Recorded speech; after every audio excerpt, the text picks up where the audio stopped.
Olá, sejam todos bem-vindos ao programa Capital e Você.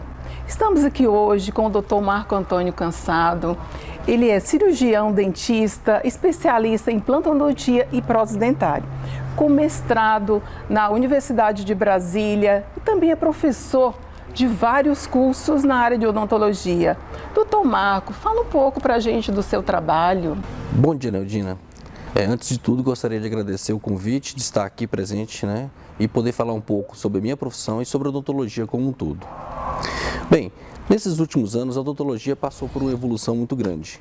Então, antigamente, a gente tinha vários tratamentos dentários que assustavam os pacientes, que só de falar em dentista, a gente já dá até um frio na barriga, Então, nesses últimos anos, a gente passou por várias técnicas e foi aprimorando não só os materiais, mas também como os procedimentos.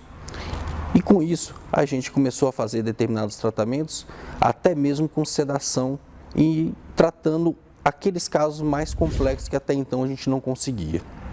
Só para ter uma noção, quando eu iniciei na profissão, a implantodontia, ou seja, a instalação de implantes e confecção das próteses, eram realizadas raramente no Brasil. Hoje em dia, é uma atividade corriqueira, onde a gente tem praticamente todos os consultórios odontológicos do Brasil, não só de Brasília, mas do Brasil como um todo, a atividade da colocação e instalação de implantes e suas próteses em seguida. Coisas que no passado não existiam. Quando você gostaria, por exemplo, de fazer um determinado serviço como esse, você tinha que ou desgastar os dentes laterais, ao lado das falhas, às vezes estragando um dente que estava em tese natural, normal, bom, sadio, ou usando próteses móveis, que não dava aquela segurança para o paciente. Hoje em dia, com o advento do implante, nesses últimos 25 anos, houve uma popularização desses tipos de tratamento. Doutor Marco, com todo esse avanço na odontologia, o que é melhor para o paciente ter acesso? Como que o paciente vai ter acesso a tudo isso? Bem, Neudina, o que eu digo sempre no consultório, eu digo para todos os meus pacientes, inclusive para os meus alunos, é que a primeira consulta é a coisa mais importante, é fundamental nesse atendimento do paciente. Por que eu digo isso? Porque quando o paciente chega ao consultório, é o momento onde há a primeira interação entre paciente e profissional, onde o dentista conhece o que o paciente deseja, seus medos, seus traumas, suas expectativas, e também o paciente conhece um pouco do dentista, para que haja essa interação, essa sinergia entre os dois. A partir daí, a gente vai solicitar alguns exames, como exame de imagem, a gente vai conhecer o caso clínico do paciente, porque nem sempre o que o paciente tem na cabeça é o que o profissional vai propor para o tratamento, porque nem tudo que ele vê, que ele ouve, principalmente com o advento da internet, que a gente tem um universo infinito de informações, a gente às vezes consegue atingir aquilo que é proposto lá. Porque também seria muito fácil, a gente colocaria todo mundo dentro de uma espécie de um tratamento único, como uma receita de bolo, e faria um tratamento para todos os pacientes da mesma forma. E não é assim que funciona. Cada paciente tem um tratamento, tem uma abordagem, tem uma necessidade e também tem uma expectativa. Então, em cima disso aí, a gente vai fazer o plano de tratamento do paciente. O advento das informações da internet, já aproveitando para trocar nesse assunto, é bastante interessante. Não é que a gente seja contra, eu sou até a favor, mas com cautela, porque muita informação não tem um cunho científico muito bom. Então, nós profissionais servimos meio que de filtro para que o paciente traga suas perguntas e a gente consiga fazer aquelas informações se tornar realmente, se elas são verdadeiras, se elas são tangíveis, se elas são alcançáveis ou não. E a partir de todas essas informações, essa conversa, essa consulta inicial, é que nós vamos fazer a proposta do plano de tratamento, porque a gente pode ter mais de uma opção. E a gente vai levar, inclusive, também a parte financeira, que é a parte onde cada tratamento vai ter seu valor específico. E, doutor Marco, essa questão técnica, o que mais é importante para o paciente em contato, seu primeiro contato com o paciente, o que é mais importante para ele? Bem, Neudina, eu gosto de deixar também claro para o paciente que nessa primeira interação, nessa conversa inicial que nós temos, é a questão da sinergia, como já tinha dito. A gente vai conhecer também um pouco do paciente, Então, nessa conversa a gente vai explicar o tempo de tratamento, o nível de complexidade do tratamento. Há tratamentos, por exemplo, no caso de reabilitações orais, onde envolve implante, enxerto e outras técnicas mais invasivas e mais longas, tem tratamentos que podem durar de 6 meses a 2 anos. Então, todo esse cronograma é interessante que o paciente saiba. Não existe fórmula mágica. A gente até vê algumas propagandas, a gente vê até algumas divulgações que o paciente vê assim, seu caso solucionado em 72 horas. Tudo bem, alguns casos podem até ser que a gente consiga fazer, que é a tal da carga imediata. Mas nem tudo é tão simples assim. E como eu tinha dito também, cada caso é um caso e eu preciso tratar da maneira bem adequada, bem específica. Em relação ao cronograma, é importante para o paciente também, Neudina, porque ele tem que entender que ele vai fazer programações como viagem, às vezes ele dá aula, ele é professor, ele é funcionário, ele tem, às vezes, dispensa no serviço e tudo isso tem que ser trazido. O mais importante nessa conversa e o mais importante na relação entre profissional e paciente é a franqueza, é a honestidade. Muitas vezes o paciente pode até achar que a gente está sendo um pouco até indelicado, ou até, como já ouvi falar, alguns profissionais que são assim mais, vamos dizer, ortodoxos, como eu sou, eles são chamados também um pouquinho de grossos, e não são. É porque se a gente trata a coisa de uma maneira muito assim, de qualquer forma, depois lá na frente a gente pode ter problema e o paciente também. O nível de tratamento que a gente executa nesses tipos de casos complexos, eles são extremamente invasivos, inclusive envolve certos riscos, e esses riscos são importantes de ser trazidos também ao paciente. Não pode ser tratado de uma maneira aleatória e qualquer. E quando o paciente ele vai no seu consultório, quais as perguntas que eles mais fazem? Qual o problema assim, mais diário que eles levam para vocês quando chega ao consultório? Bem, Neudina, eu atendo todo tipo de paciente, né? Mas basicamente hoje, com a minha especialidade, eu tenho resolvido problemas mais relacionados à reabilitação oral. O que seria a reabilitação oral?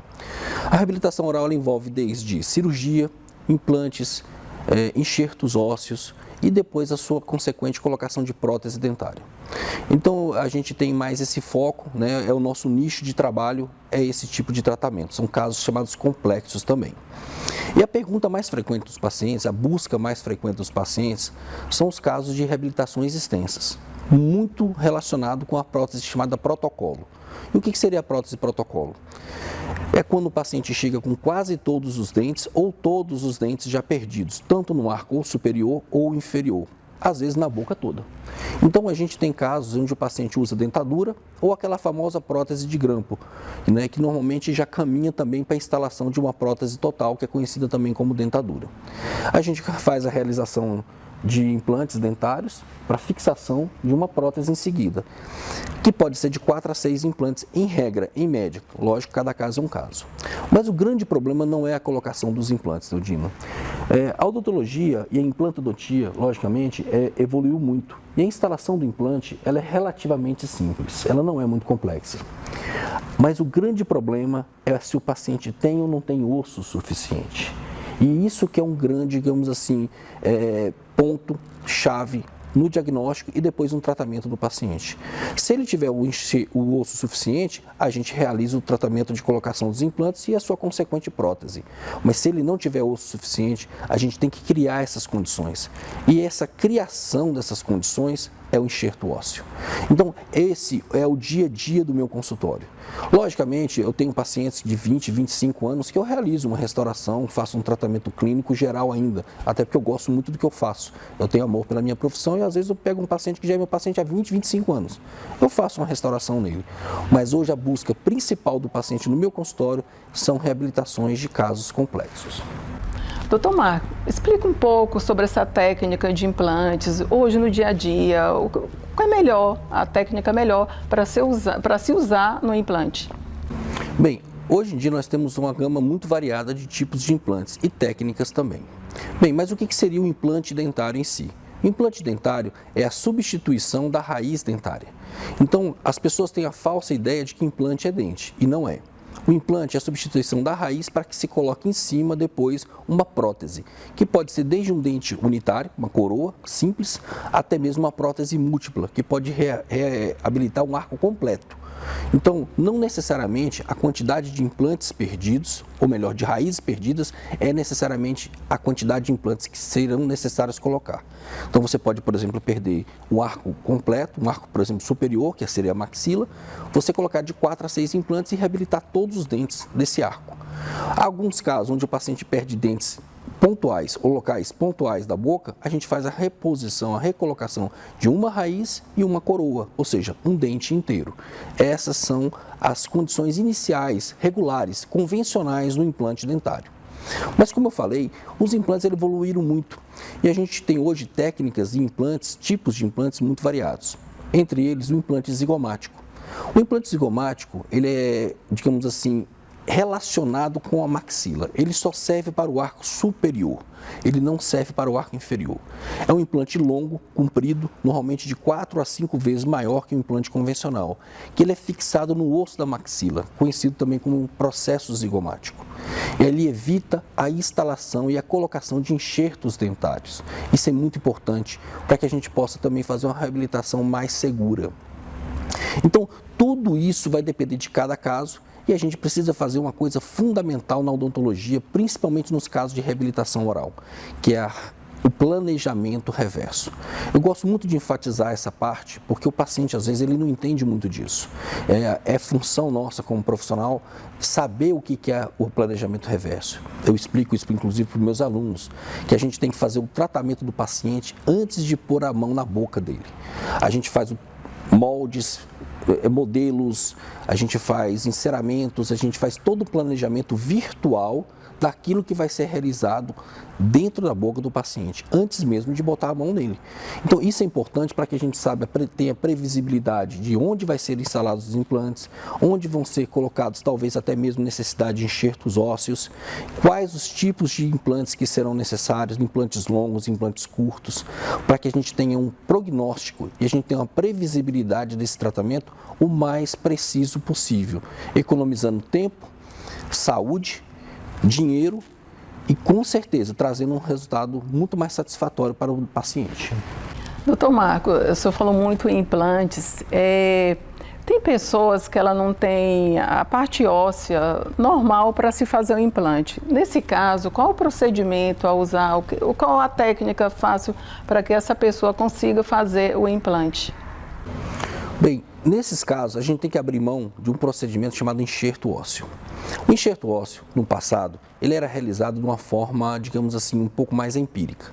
A gente tirava osso de algum lugar da boca, ou às vezes até de regiões extrabucais, e fazia naquela região onde precisava do osso. Com o passar dos anos, foram surgindo biomateriais, ou seja, hoje houve um avanço nos materiais e métodos, onde a gente consegue colocar hoje materiais que até então não existiam no passado. Eu cheguei, por exemplo, a fazer casos de cirurgia onde a gente tirava crista do ilíaco, é um osso da bacia, e também calota craniana, né, um pedaço de bloco ósseo da parte posterior do crânio, onde a gente fazia enxerto na boca. É uma cirurgia extremamente invasiva, com alguns riscos, inclusive, né, com cirurgias hospitalares, e que a gente tinha um prognóstico, às vezes, meio duvidoso. Hoje, com o avanço, né, da questão de biomateriais e as técnicas, os enxertos se tornaram cada vez mais previsíveis e mais seguros, exigindo cada vez menos invasividade nos procedimentos. Logicamente, em alguns casos a gente precisa de fazer técnicas cada vez também mais seguras, mas se preciso for, faremos também as técnicas mais invasivas. Mas com o advento também dos implantes especiais, existem regiões onde no passado exigia-se enxerto. E a gente consegue colocar implantes curtos, que o tamanho pode ser um pouco menor do que o convencional, que é a média. Mas, como eu expliquei, cada caso é um caso. E a questão do material, dos biomateriais, não é que eu não goste ou que eu goste. A gente não tem muito isso dentro da odontologia. A gente costuma ir, é uma técnica da previsibilidade e ser ponderado, da técnica menos invasiva para a técnica mais invasiva. O resultado, normalmente, o melhor resultado é aquele que a gente é menos agressivo aos tecidos. Então, a gente consegue trazer também um pós-operatório para o paciente mais satisfatório, né, mais confortável, e a pessoa volte à sua normalidade, à sua vida normal, cada vez mais rápido. E é isso, às vezes, que o paciente deseja em relação a um tratamento odontológico hoje em dia. E, no caso, doutor Marco, você já fez todo o procedimento ósseo, e depois de tudo isso, qual o próximo passo para a finalização do implante? Bem, eu costumo comparar um tratamento odontológico com uma obra de engenharia. É um caso interessante a respeito da minha vida, que antes de fazer odontologia, né, assim que eu terminei o ensino médio, eu comecei a fazer o curso de engenharia civil. Então eu tive uma certa, digamos assim, prática no dia a dia do conhecimento da física, da matemática, do planejamento como se fosse uma obra de engenharia. E a odontologia não tem muita diferença em relação a isso. Eu gosto de comparar porque antes mesmo da gente começar a fazer uma obra, levantar um prédio, construir as estruturas de um prédio, o engenheiro ele manda fazer uma sondagem para saber que tipo de terreno é aquele, ele constrói, ele faz o planejamento, faz o cálculo estrutural, e a odontologia está muito parecida com isso, principalmente nos dias atuais, onde a gente tem tecnologia 3D, impressora de 3D, planejamento virtual, análise de elemento finito. Então a gente tem uma gama de tecnologias que a gente está utilizando também dentro da medicina, da odontologia, claro. Por que eu comparo com isso? Porque antes de eu iniciar uma obra, antes de eu iniciar um tratamento, eu costumo fazer os planejamentos. E os planejamentos envolvem exames de imagem, exames inclusive de saúde, se o paciente está bem, se ele está com boa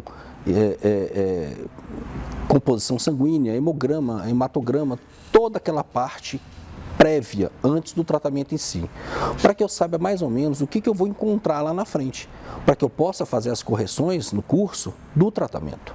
Então a gente faz o planejamento reverso, né, que já falei a respeito dele, que a gente faz uma simulação do tratamento antes mesmo de começar o tratamento.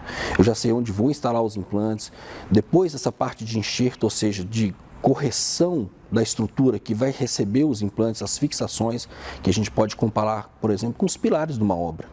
A gente já sabe mais ou menos como vai chegar lá para a gente começar a levantar as paredes, que seria a colocação dos parafusos e depois a colocação das coroas e do trabalho protético, da reabilitação oral como um todo.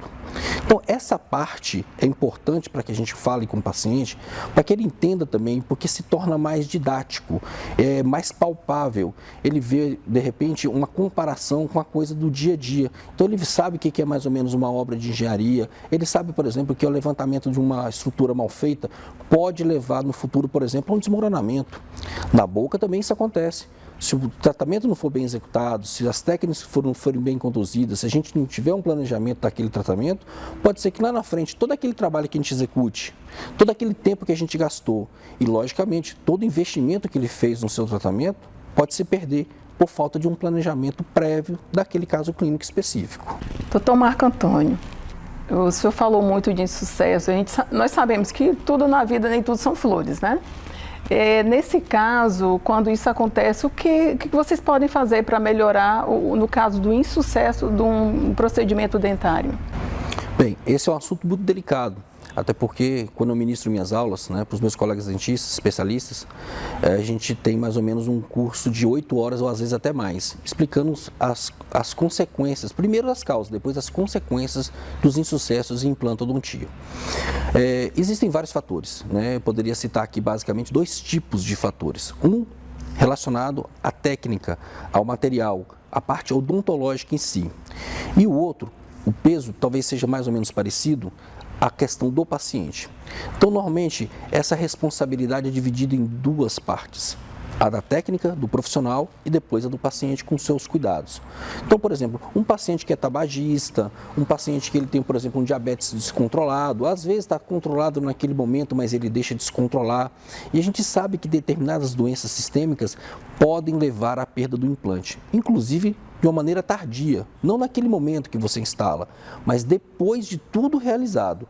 Então, nós sabemos, por exemplo, que logo após a cirurgia, pode acontecer casos de perda, de insucesso, ou seja, de não osseointegração daquele implante no osso.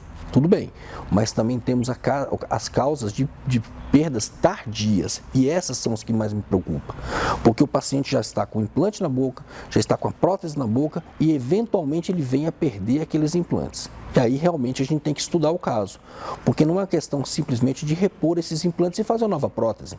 A gente às vezes tem que estudar o porquê que aquilo está acontecendo para que aquilo não se repita. né? E a odontologia, como eu disse, evoluiu muito e com isso se popularizou muito a colocação dos implantes. Então, no passado, a gente tinha alguns grupos de implantodontistas que realizavam implantes. Hoje, praticamente todos os dentistas realizam, quase todas as clínicas realizam esse procedimento. E com a popularização, e quero deixar aqui claro, não tenho nada contra isso, mas houve muita instalação de implantes sem planejamentos. E o que tem chegado hoje ao meu consultório, numa quantidade até assim realmente alarmante, é de casos que estão sendo colocados implantes e depois não se consiga fazer a reabilitação adequada. E aí a gente começa a ter uns problemas, porque a gente tem que desconstruir aquilo que já foi feito e refazer do início. E isso dá um pouquinho mais de trabalho e normalmente o paciente fica muito desgastado. Não só pelo ponto de vista financeiro, que ele tem que pagar o tratamento de novo, mas também do ponto de vista biológico, porque às vezes ele tem que fazer 2, 3 procedimentos corretivos para depois fazer o procedimento de uma maneira mais adequada, planejada, para que depois dê um resultado mais satisfatório. Então, não fica aqui como crítica, mas fica aqui também como assim, um alerta para os colegas, né, que fazer um planejamento, como a gente explicou, a técnica não é difícil, a técnica é simples e está ao alcance de qualquer profissional implantodontista. Doutor Marco, antes das considerações finais, eu tenho uma pergunta a fazer. No caso, a pessoa fez um implante, ela tem que voltar ao dentista quanto tempo para fazer uma avaliação, se está indo tudo bem esse implante? Ela tem que voltar mais ou menos qual o período? Essa pergunta foi extremamente importante e é bastante relevante porque o paciente ele não tem muito aquela noção de achar que o tratamento, depois de colocado, ele é eterno. Nada que é feito pelo homem, nada é eterno. Então ele tem que fazer manutenção.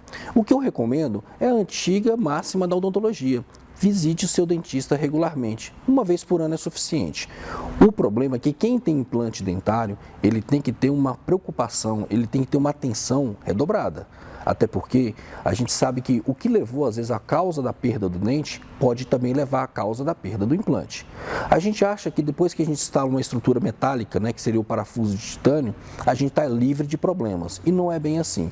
E essa pergunta foi realmente bastante relevante, porque os pacientes, em regra, eles não dão muita atenção para a questão da revisão ao tratamento com implantes dentários. E ele precisa retornar ao dentista, de preferência de 12 em 12 meses ou a critério do seu caso específico, pode ser um pouco menos ou às vezes pode ser um pouco mais, mas em regra 12 meses. Chegamos ao final da nossa entrevista com o Dr. Marco Antônio Cansado e tenho certeza que vocês aprenderam muito sobre odontologia com a entrevista do Dr. Marco Cansado. E a gente espera mais vezes, a gente está fazendo uma outra entrevista aqui com o Dr. Marco, explicando melhor sobre os seus tratamentos dentários. E se você quer conhecer a clínica do Dr. Marco Antônio, a gente vai deixar aqui o link do site deles, o telefone também da clínica, o endereço, os locais que ele atende. Muito obrigada pela sua participação, doutor Marco. Gostaria também de agradecer toda a equipe que veio aqui, fez aqui a nossa gravação e gostaria também de deixar à disposição para vir outras vezes e falar um pouco mais, né, porque a odontologia tem vários assuntos, né, e logicamente a gente não ia conseguir esgotar todos os temas numa entrevista somente. Posso vir, com o maior prazer do mundo, vai ser uma honra poder estar aqui falando um pouquinho mais sobre odontologia. E se vocês ainda não inscreveram no canal Capital e Você, a gente vai deixar o link para vocês. Vocês não esqueçam de deixar o seu like também. Inscreva no canal Capital e Você. Estamos te esperando.